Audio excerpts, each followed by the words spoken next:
Hey, today's video is about the Timewise Repair Day and Night creams. They come in this beautiful jar, but a lot of times people don't realize how to open them.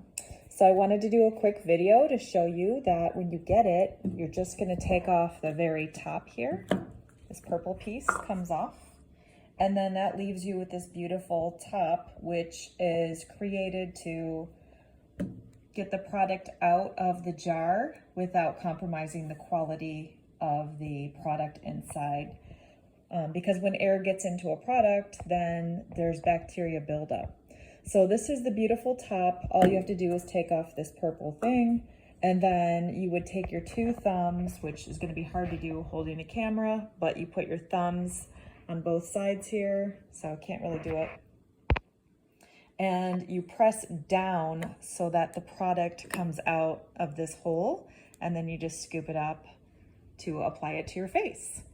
So the other thing I wanted to share is when you get low, it won't pump out anymore. So you can sit here and pump and like nothing comes out. That's because the product is all gone from the container. So that's when you take the silver part and you unscrew it. And you can see there's nothing left in this container. It's like almost all gone. So it really does an amazing job of pumping out the product. But if you want to take the very last remnants here of the cream, then you can use that on your face, your neck, your hand. But that is how it works. So in the meantime, just remember, start with this piece only until you get to the end. It won't pump out, then take this off.